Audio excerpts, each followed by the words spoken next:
नमस्कार दोस्तों, स्वागत है आपका आपके अपने YouTube चैनल पे।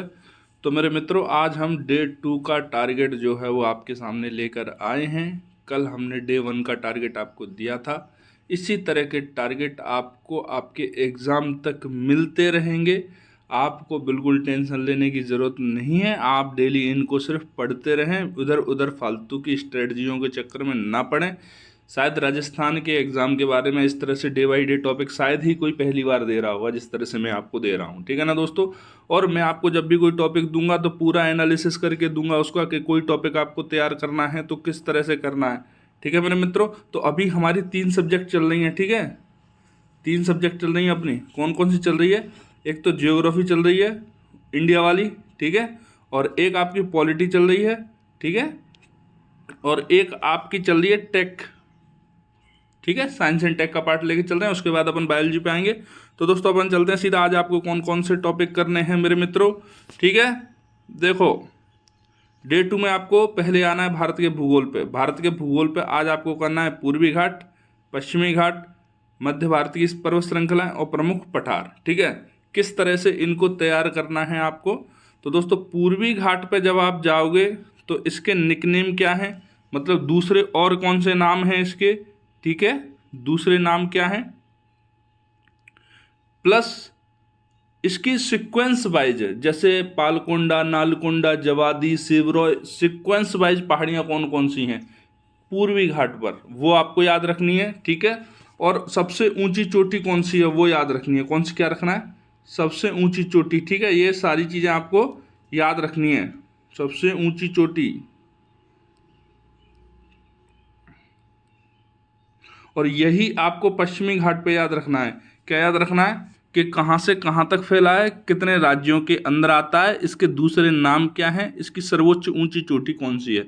फिर आपको याद रखना है कि पूर्वी घाट और पश्चिमी घाट के मिलन स्थल पर कौन सी पर्वत श्रृंखलाएं आती हैं और उस पर्वत श्रृंखला की भी सबसे ऊंची चोटी कौन सी है। ठीक है, उसके बाद आप आओगे मध्य भारत की पर्वत श्रेणियों पे। तो मध्य भारत में आपको मिलेंगी विंध्यन, सतपुड़ा, कैमूर रेंज और इस तरह की जो सारी रेंज है अरावली सहित, वो सारी मिलेंगी आपको। और इसी तरह से आपको चला जाना है फिर नॉर्थ ईस्ट की तरफ। नॉर्थ ईस्ट में कौन सी हैं? तो मिसमी है, डफला है, अबोर है, वो सारी चीज़ें आपको याद रख लेनी है। कौन सी पहाड़ी कौन सी जगह पर स्थित है और उसकी ऊंची चोटी कौन सी है, यही चीज़ आपको याद रखनी है। इसके अलावा ज़्यादा कुछ याद रखना नहीं है। ठीक है, उनका निकनेम क्या है, मिलती हैं तो कौन सी जगह पर मिलती हैं, वो चीज़ें आपको याद रखनी है। उन पर विशेष फोकस आपको करना है। ठीक है दोस्तों। प्रमुख पठार, प्रमुख पठार में कौन सा आ जाता है आपका? दक्कन का पठार आ जाता है, मालवा का पठार आ जाता है, छोटा नागपुर पठार आ जाता है, और आपका मेघालय का पठार आ जाता है। ये पठार आपको प्रमुख रूप से तैयार करने हैं। ऊपर जाओगे तो ऊपर तिब्बत का पठार आ जाएगा। तो ये पठार जो हैं वो आपको ढंग से तैयार करने हैं। इसी तरह से इनकी ऊंचाई कितनी है पठार की, ठीक है, और इनके निर्माण का टाइम कौन सा है, कौन सी मिट्टी इस पठार पर पाई जाती है और किस तरह के खनिज यहाँ पर मिलने की संभावनाएं हैं। तो ये आपको प्रमुख पठारों के बारे में आपको बताना है। ठीक है दोस्तों। तो इस तरह से आपको भारत के भूगोल के जो 4 टॉपिक हैं उनको तैयार कर लेना है। बहुत बड़े टॉपिक नहीं है, छोटे छोटे टॉपिक है, आप आराम से कर सकते हो। ठीक है, आगे आपको राज व्यवस्था पे आ जाना है। राज व्यवस्था में आज मतलब पॉलिटी, पॉलिटी में आज आपको उद्देश्य क्या करनी है, प्रस्ताव। ठीक है, किस प्रस्ताव के द्वारा इसकी भाषा कहाँ से ली, ठीक है, इसका पैटर्न कहाँ से लिया, इसका आइडिया कहाँ से आया, ये सारी चीज़ आपको करनी है इसके अंदर। ठीक है, और मौलिक अधिकार, इसमें जो वाद है ना, वाद, वाद का मतलब केशवानंद भारतीवाद, बेरुवाड़ी संघवाद, इस तरह के गोलकनाथवाद, इस तरह के जो वाद हैं दोनों के ही संदर्भ में वो आपको अच्छे से कर लेने हैं, क्योंकि आपसे अक्सर पूछा जाता है। और कौन से आर्टिकल के अंदर कौन सा मौलिक अधिकार दे रखा है, ये तो आपको करना ही करना है। इसके बिना तो आपका काम चलना ही नहीं है मित्रों। ठीक है, तीसरे नंबर पर जो आज आपका टारगेट है वो है प्रौद्योगिकी का। प्रौद्योगिकी के अंदर क्या करना है आपको? देखो, कल आपने जो पढ़ा था वो कंप्यूटर पढ़ा था, ठीक है।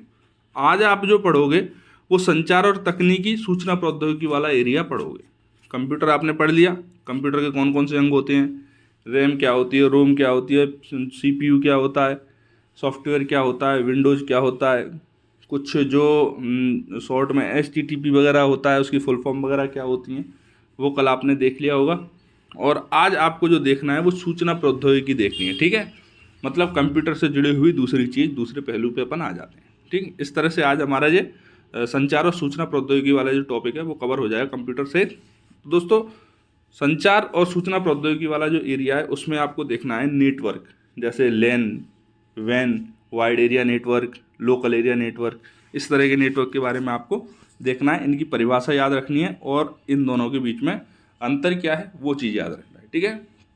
मॉड्यूलेशन क्या होता है, कितने टाइप के मॉड्यूलेशन होते हैं, उनको उनकी परिभाषा आपको याद रखनी है, ठीक है। डेटा ट्रांसमिशन क्या होता है, कितने तरीके से डेटा ट्रांसमिशन किया जाता है वो आपको याद रखना है। वायरलेस टेक्नोलॉजी क्या होती है, वायरलेस टेक्नोलॉजी के अंदर ब्लूटूथ क्या होता है, वाईफाई क्या होता है, लाईफाई क्या होता है, ठीक है। और इनके बीच में अंतर क्या होता है, कितनी फ्रिक्वेंसी पे ये काम करते हैं, ये चीज़ आपको याद करनी है। आज आपको रट्टा मारना है पूरे दिन इन चीज़ों का। डेली टारगेट बेस्ड स्टडी के अंदर आज इतना सा ही है दोस्तों, तो आप जम के पढ़िए और अपना सिलेक्शन लीजिए, ठीक है मित्रों। अब मिलते हैं आपसे नई स्ट्रेटजी के साथ में, और आप इस स्ट्रेटजी को यदि फॉलो करोगे तो आपको बहुत, मैं बता रहा हूँ, आपका बहुत अच्छे चांस बन जाएंगे कि आप प्रीलिम्स क्वालिफाई कर पाओ, ठीक है मित्रों। इससे क्या है, आपका भटकाव खत्म हो जाएगा और सिर्फ मेहनत रहेगी, तो आप करते रहिए, ठीक है मित्रों। अब लेके आते हैं आपके सामने नए दिन की स्ट्रेटजी। मिलते हैं आपसे अगले दिन, तब तक के लिए जय हिंद, जय भारत।